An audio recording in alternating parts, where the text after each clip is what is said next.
Well, hello, everyone. My name is Reverend Shannan Vance-Ocampo, and I serve as the General Presbyter for the Presbytery of Southern New England. And I want to welcome you to our Connecting the Conversations podcast. This is our Presbytery podcast space for conversations that push the edges of our faith and help us to deepen discipleship. The Presbytery of Southern New England is a regional governing body in the Presbyterian Church, USA. For today's podcast episode, we're going to be talking to some really great friends and colleagues of the Presbytery, Jessica Vazquez-Torres and Ryan Lentz of Crossroads Training, Antiracism Training and Organizing, and also Kirk Lewis, who is a student at Union Seminary and under the care of the Presbyterian member at Providence Presbyterian Church. So I will let each of you introduce yourselves however you'd like to. We'd love to hear who you are, your pronouns, and anything about your ministry context or your connections to the life of our presbytery. And Jessica, we'll start with you.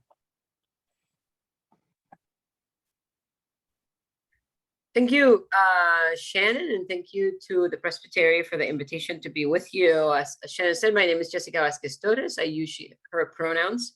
Coming to you from Nashville, Tennessee, where I live, here residing in the bounds of the Middle Tennessee Presbytery. When I am not doing podcasts and conversations, I work as National Program Director for Crossroads Antiracism Organizing and Training. I give with my colleagues oversight to our design work, our evaluation work, as well as a facilitator and a consultant with us as in the life of our organization. My connection to the Presbytery. So I'm a Presbyterian by choice, right? I'm a member of the Presbyterian Church USA. A decision I made as an adult to join this community of faith, having grown up in the Christian Church Disciples of Christ.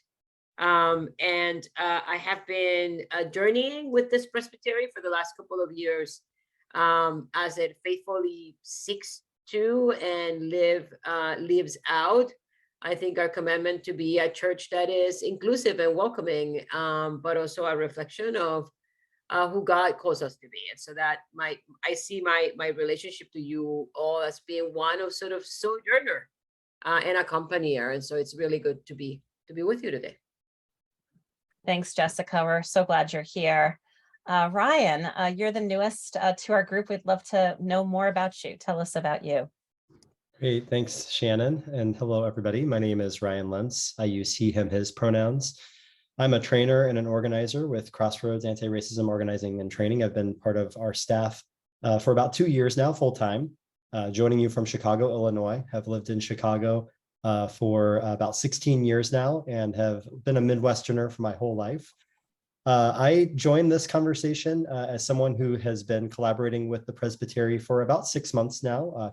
Joined the work alongside Jessica, I believe back in March, and have really enjoyed the opportunities to get to know a lot of the leaders and collaborators that are part of your Presbytery.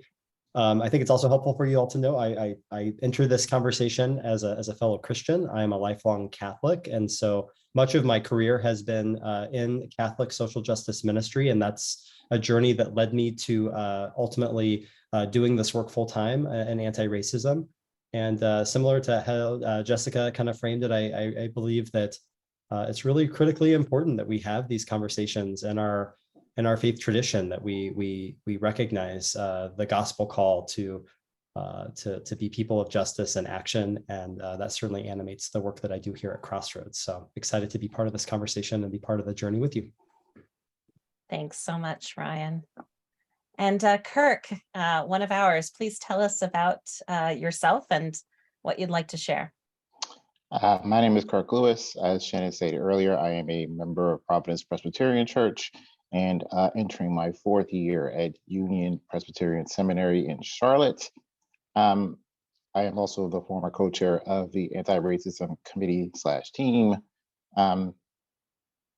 I think this works it's part of our mandate. It's part of the commandments we were given to love justice and kindness and walk humbly with God. I can't fathom how you do any of those things if you're not treating each other as decent human beings in love. Thanks, Kirk, so much.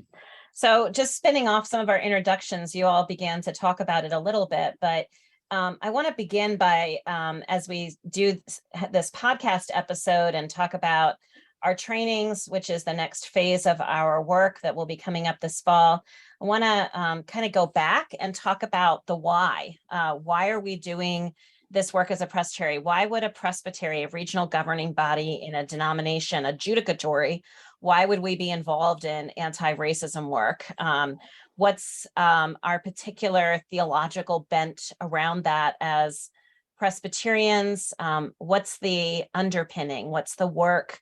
Just that why question. And so I know you all have probably different ways of entering it, but I'd love to hear kind of that why, that elevator pitch from each of you of what this is all about and why we do it.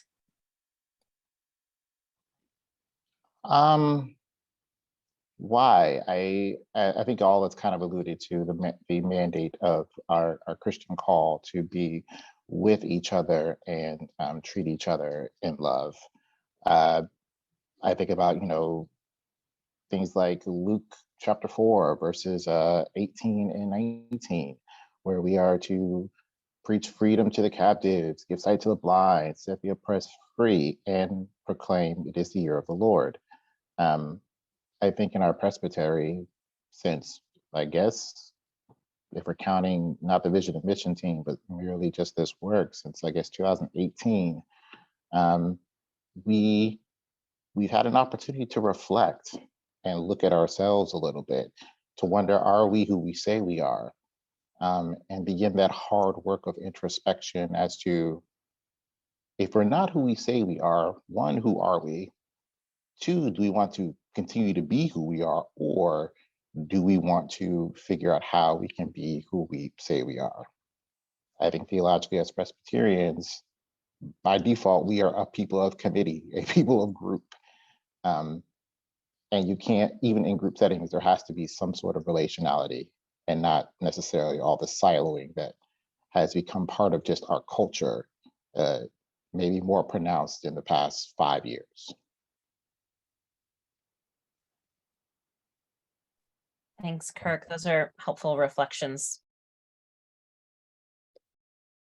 Yeah, Kirk, so much of what you said really resonates, because I think that often the structure of church, can get there's such a culture that is built within that can get so built up and so complex, and we build our own language and our ways of relating to one another. And when we reflect back on what we know of Jesus and what we know of his ministry and how he did ministry, in very direct, simple ways, right, that we can often feel a real sense of disconnection. It's like, how did we get here, right? And when I, obviously as someone who enters this conversation as a Catholic and thinks about the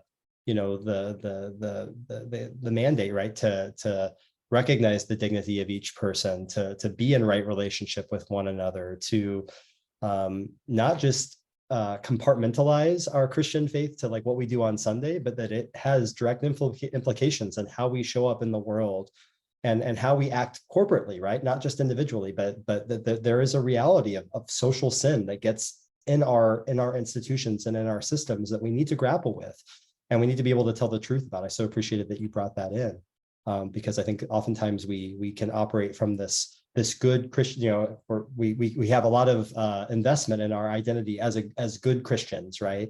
And that can really keep us from being critically aware of where we fall short and where we really need to embrace a more rooted, radical expression of the gospel. There's a couple of things that have come up for me as you were talking about, Ryan, this business of sort of social sin.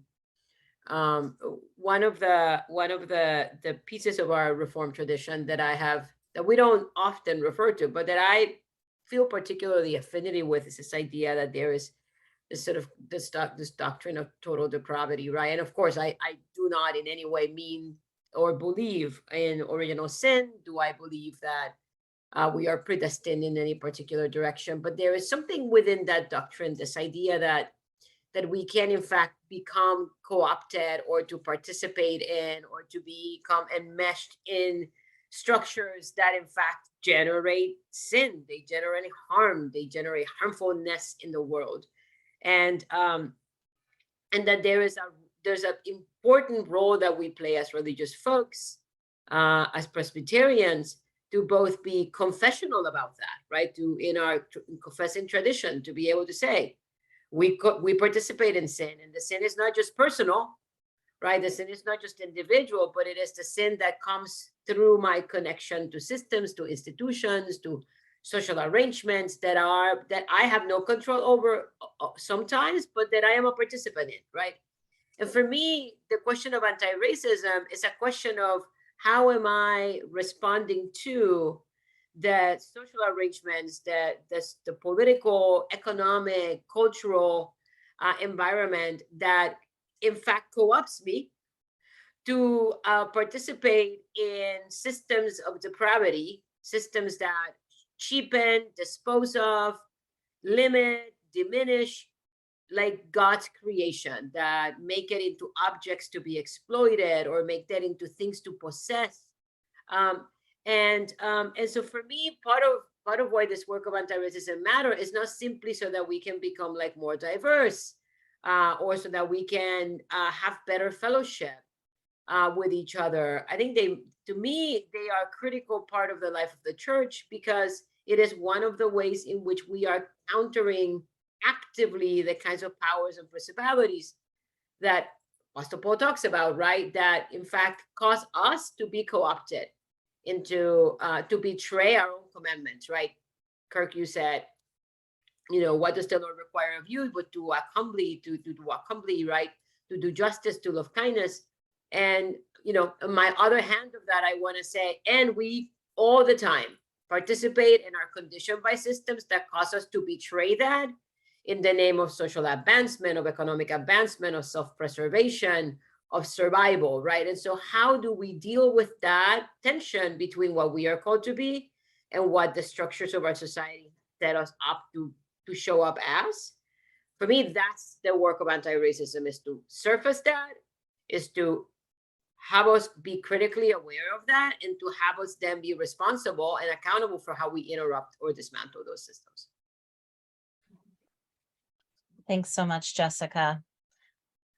Kirk, I want to invite you for one of our first questions, sort of piggybacking a little bit off of what Jessica was just sharing with us, that tension between self and community, who I imagine myself to be and who I really am, what I imagine my faith to be and what my faith really is looking like at this particular moment. Tell us about some of that specific work of the anti-racism and equity team that you helped get off the ground over the last 2 years, why we wanted to invite Crossroads to join us on that journey and to help us with some of those really deep, important heart and discipleship questions that we've been unearthing in this work. Yeah, so like I said earlier, I think in 2018, we were able to, and I think this was probably right after we really started getting into the whole Black Lives Matter movement, Say Their Name movement, and wondering the question of, okay, so what is happening behind this, right? Like, it keeps happening, and we keep necessarily having church services, and that's not necessarily a bad thing, or merely just talking about it, but how do we start to dismantle some things, like within our boundaries of our presbytery, right? How do we actually talk about this in a way that then leads to some sort of actual tangible action? And I say for the past 2 years, we've started.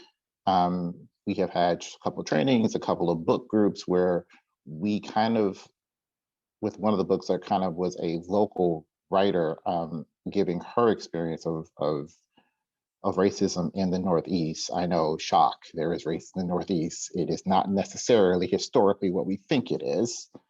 If we're going to be honest with ourselves, and as Presbyterians and as a church, we really need to have the conversations that we we were involved in this. We were involved in this institution in very insidious ways that are still very pervasive, whether we want to openly admit it or not.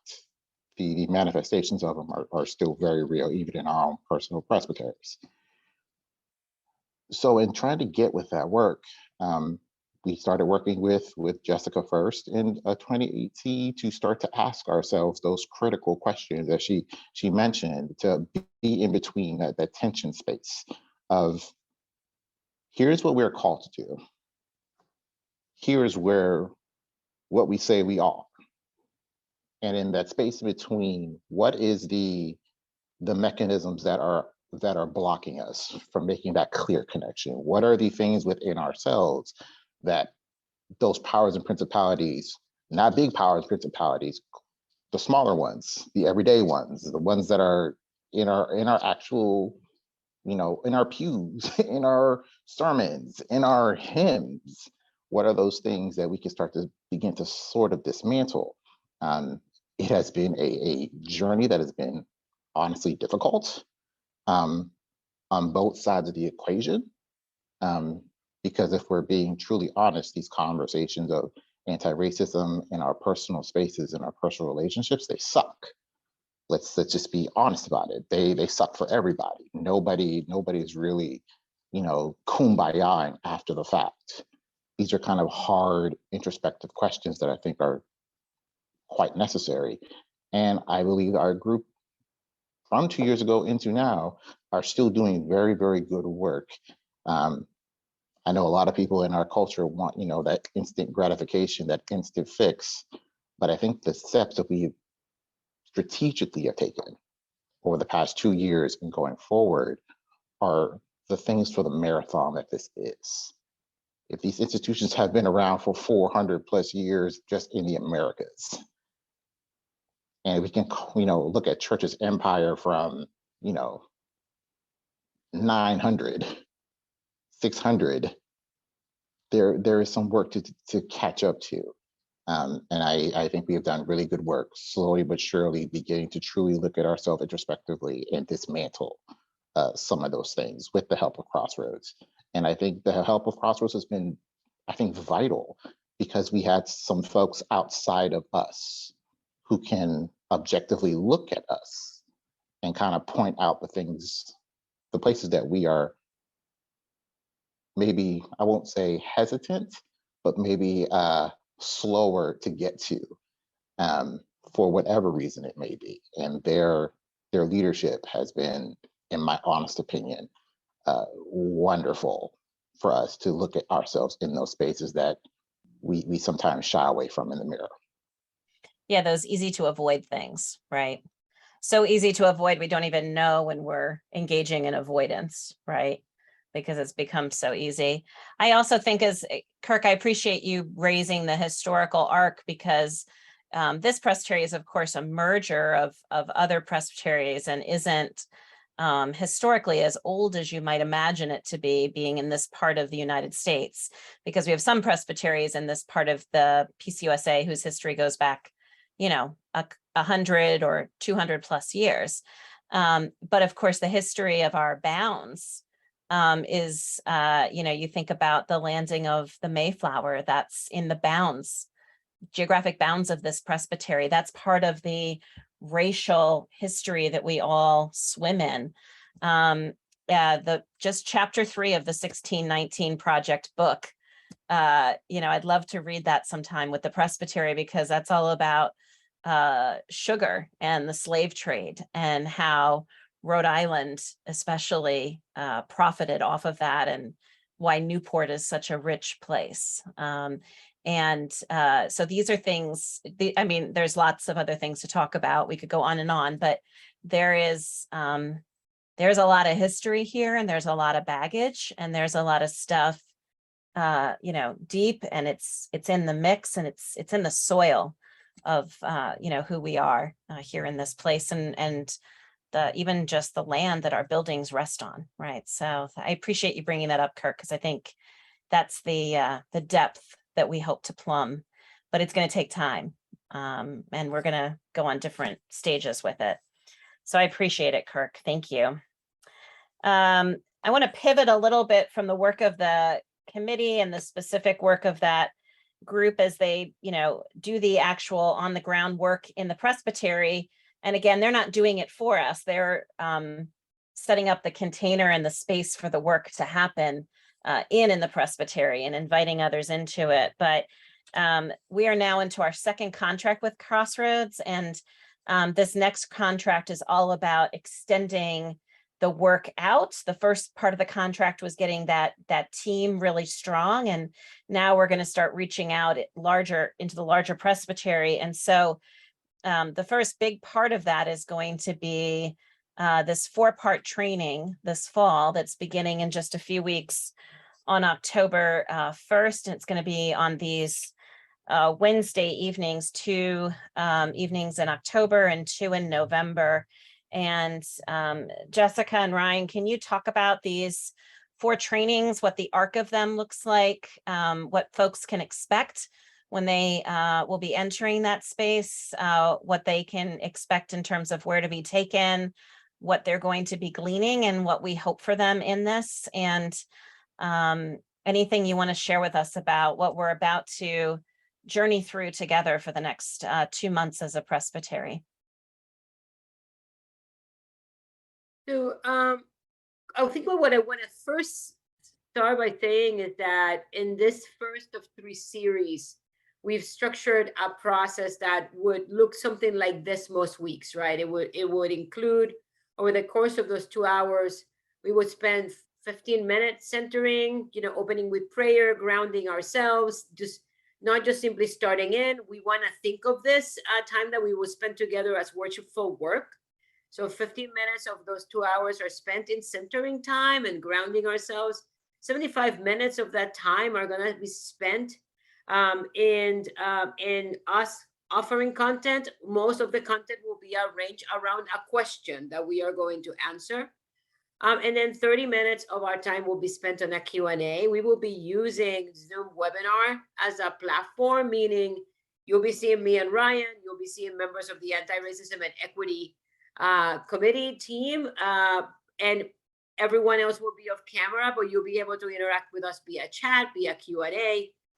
We can invite your voice in, so it'll also be an opportunity to be really focused in collective learning together, which will facilitate it for folks that want to get together somewhere, for example, to watch it together, to have a conversation without everyone being in the same camera, right? It would have a kind of more one-way feel. So that's the first thing I want to say, that it's been constructed for the purposes of facilitating not just individual learning, but also collective learning. And then that we're going to be looking through a number of questions, and the questions each week are all aimed at helping us gain some shared language and some shared frameworks across the presbytery to facilitate dialogue. And I'm wondering, Ryan, if you might want to say a little bit about, in our experience, why that matters.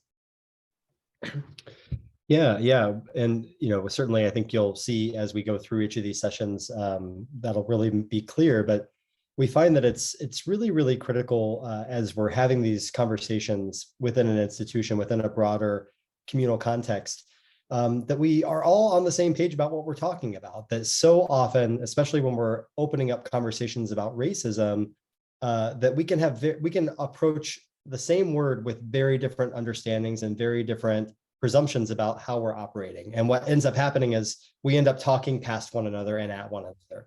And it makes it really difficult for us to build a container, to have a courageous conversation where we can actually all be talking about the same thing. But then it also informs what it is that we're trying to address and what it is that we are trying to remedy. And so it gets us on the right path in terms of being able to really envision strategies and where we ultimately want to go. And so a lot of this will be, as Jessica said, offering frameworks, offering language that will allow us to all move forward in a conversation collectively together. And so there are 4 questions that are going to frame our series. Question number 1 is going to be, what is anti-racism and what does it require of us Christians? And the purpose of that conversation really is to frame anti-racism not as a programmatic response, right, that I can deliver through book readings or classes or immersion experiences, but to think about anti-racism and to frame it as a way of being that is individual and collective, a way of being that is grounded in a series of practices, right? Concrete, spiritual, social, economic practices that help us animate a kind of transformative way of being in the end. And so we're going to be thinking about the word itself, the concept of anti-racism. We're going to be in that series, in that episode, we're going to be thinking about anti-racism and its relationship to other words we often hear, like diversity work, or multicultural diversity, or anti-bias, or diversity, equity, and inclusion. What is the relationship of these things to each other? We're also going to be thinking about ethical and theological implications of anti-racism work, right? We sometimes reduce anti-racism to some kind of political, i.e. partisan kind of framework. And we want to think about this as a way of being that is grounded in theology, that is grounded in scripture, that is grounded in ethical work. And finally, we want to consider, what does that mean? What does it call or invite the presbytery to be engaging in? So that's what's good you can expect on the first of our series. And that will really kind of set the trajectory of why this is such a critical conversation. Then our second session, which will be on October the 19th, the question that we're going to be spending our time really focusing on in that session is, why is having a complex framework of racism and how it's linked to white supremacy crucial to anti-racism work? And so we don't want to just be simply talking about racism. We want to be also thinking about this complex ideology of white supremacy. And so we're going to be spending some time in that session really framing out, what do we mean by white supremacy? That can be a really powerful term that, again, like we might have very, very different folks might have very different kind of entry points in terms of what white supremacy means, as well as what the systemic racism means. And so we're going to offer some frames to understand those, and then really exploring the relationship between white supremacy and systemic racism, and how then does our Christian context then get really inform how we move through those different manifestations. And part of that conversation also is going to be an invitation to do some grappling, to consider how our participation in misuse of power results in the maintenance and the persistence of white supremacy and systemic racism. And so we're going to be thinking about how we operate as gatekeepers, oftentimes without us even being conscious of that. How our systems and our institutions are designed in very powerful ways to maintain the status quo, and that the result of that is that white people, white society benefit disproportionately, and people of color are disproportionately harmed. So that'll be our focus for the second session. In our third session, which will be on November the 2nd, we are going to be answering the question, why must anti-racism work be intersectional? Right? We're going to really be digging into this idea that it's, when we're talking about anti-racism, we're talking not just about the dismantling of structures that maintain racial inequity, but to be anti-racist, to animate an anti-racist way of being in the world, is to simultaneously be thinking about how are we dismantling structures that exacerbate and expand and legitimize sexism and heterosexism and ableism, right? How are we maintaining structures and ideas that justify the objectification of nature, the destruction of the environment, right? So that we want to be thinking about anti-racism as a way of being that is not siloed on one dismantling of a social sin, but that is actually working towards the imagination of a world in which every living being can flourish, right? That for our purposes, anti-racism is seeking the total reparation and restoration of God's creation and of all created beings, animal and human. So we're also going to be thinking in that conversation about not just sort of the macro theoretical ideas around anti-racism as an intersectional way of being, but we're going to be thinking about what happens to people in that framework, right? How does race, for example, impact the way that people across gender or across class have an experience of racism that is either mitigated or exacerbated because of their racial identity, right? So we want to be thinking complexly about racism and its relationship to the multiplicity of identities we carry as human beings, while also we're going to spend some time thinking about power in the midst of that, right? How power functions in the complexity of our humanity to create everyday interactions or to facilitate everyday lives or to complicate our everyday existence. So that's part of what our third exploration is going to involve. Yeah, and then our fourth session, which will take place on November the 16th, the question that we'll be really diving into for that session is, how do racism and white supremacy generate covert barriers to anti-racism work? So in short, why is this work so hard? Why and how do we struggle in the church to animate anti-racism? What are ways that we get distracted, ways that we get derailed? And that, really the purpose of this session is to grapple with the many ways that Christianity in the United States has been co-opted and misshapen by the ideology of white supremacy. That when we look at the phenomenon of Christian nationalism and other forces that have happened, historically and contemporarily, that we have to do a lot of reckoning with the harm that the Christian church in the United States has done. And so part of that is going to be exploring values that seep into our Christian ways of being, that undergird white dominance. So we're going to talk about things like pernicious dualism or a deadly dualism that results in either or ways of thinking. We're going to talk about the drive to dominate. We're going to talk about values of disposability and secrecy and scarcity and competitiveness that just naturally start to show up into our ways of being that we often are not even conscious of sometimes. But these are values that undergird that place of white dominance.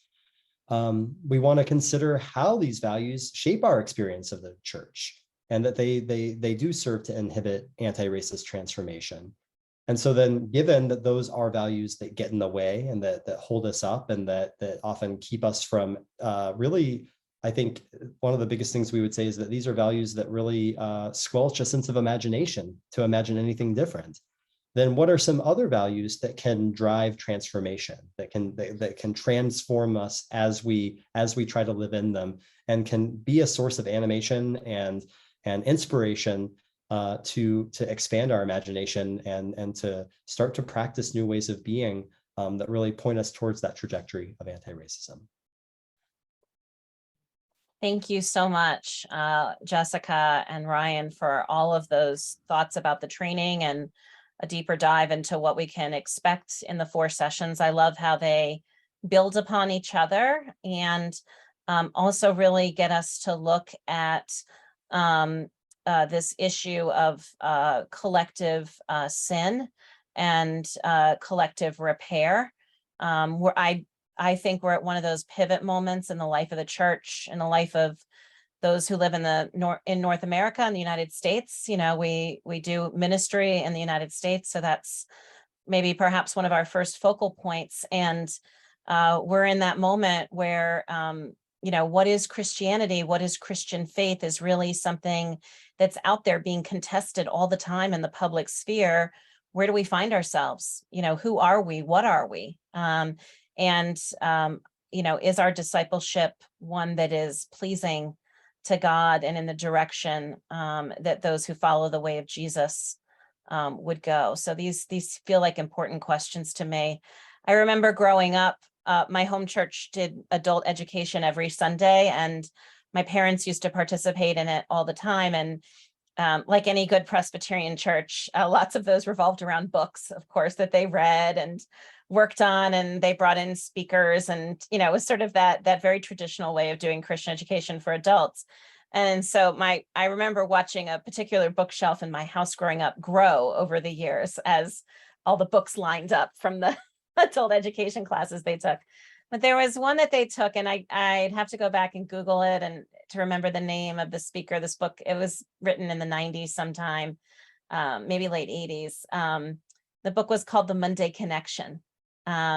What's the Monday connection to our Sunday faith, right? And I remember a sermon that our senior pastor preached of that same title, I think probably around the time of that series. And I remember being in youth group and those questions becoming important to me and in my thought process. And I wonder if some of this is still about that age-old question, what's the Monday connection, right? It's not just a Sunday experience being a Christian, being church. It's a Monday, Tuesday, Wednesday, Thursday, Friday, Saturday. It's a 7-week experience, 7-day-a-week experience, right? And what's the connection we're making in our day-to-day living and individually, and then as we're sort of out in the larger sphere. So I'm excited about this, and I'm excited about the places that it could start to take us, and as we have these conversations. So thank you for that arc and really thinking about that connectivity piece, because that's one of the things I always hold with me. So it's exciting. So we close up. Kirk, I'd love for you to share with us kind of hopes and dreams, right? It's good to have those sort of big, audacious dreams. Where do we imagine this presbytery to be 10, 20 years from now, when probably you and I aren't here, and in these leadership roles, we're probably doing other things in the life of the church at that point. And where will we be? Or as a dad, what kind of church are we striving for to leave the next generation to take on? What's the long view? Where do we want to see this go? What are some of the imaginings and wonderings we have as we move into the future? Simply, I do, we talk about the Matthew 25 initiative, and I don't want it to be the initiative. I want it to be the status quo, right? I am the father to a teenage girl and a going to be 6-year-old boy. And wherever life may lead them in their personalities and how they live, I don't want the church to be a place where they feel unsafe. I don't want their friends who may be queer folk to feel unsafe. I think I say being in seminary now, I hate having to say I'm a welcoming Christian to friends and parents. I hate having to make that little marker of, no, I'm not going to judge you. No, I don't. That's not how I look at Christianity. I hate that is the reality we live in. And my hope is, as simple but yet as audacious as it is that we don't have to qualify anything. We just are. Thanks, Kirk. That's a great dream to end on and a great goal for us to move towards. Thank you. Anything else as we close up today? Is there anything I didn't ask about where we're headed this fall, or anything we forgot to mention or we want to put out there? Anything else anybody wants to throw out there for the larger consumption of the group? I think one of the things that for folks that are gonna join us in that series, we want to encourage you to consider bringing some people along, right? Like if you're a member of a session, if you're an elder, if you're just a person in the pew that's really wanting to create a conversation in your particular congregation, this is a really good opportunity to use this as that conversation starter. So consider organizing a group that's willing to sit together and talk about this. I think that because of the ways that it's going to be mediated via Zoom webinar, it offers a really good opportunity to create intra-congregational conversations, even as it is engaging the whole presbytery in dialogue and talk with each other. So I would encourage those of you thinking about it to find ways to use this opportunity and this resource, not just for the larger conversation, but also for that micro necessary conversation of the folks with whom we worship regularly. I think the only thing I would add to that, and that's in terms of that invitational way of having folks join is, I hope that as we've kind of gone through what these sessions will involve and hearing aspects of talking about ways of being, practices, values, culture, right? That we hope that this is these are conversations that everyone can recognize that we all have a stake in, right? That these are critically important conversations that require us to be engaged in. And so, that this is a place that, people can come with questions, they can come with wonderings, they can come with hesitations, that we want it to be a rich and robust conversation because we all have a stake in it. Don't be fearful of this conversation. Know that it is a personal and deep and sometimes hard conversation to have. But as Ryan and Jessica have said, this is necessary. This is necessary, not just for, like I say, for my kids, but like for us, like today, it is necessary. Thanks, everyone.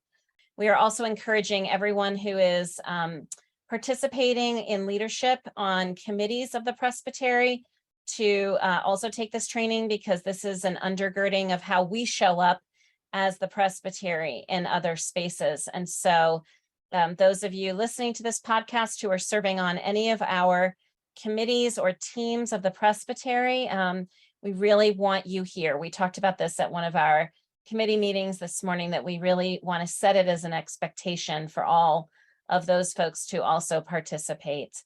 This would make a great way to kick off your fall adult education in your local congregation, and to really look at something that's theologically relevant, and really at that life or death underpinning place of our faith and who we are today in the world, and intersecting with so many other spaces of our lives. So I know, having been to many trainings with Crossroads in the past, they will not disappoint.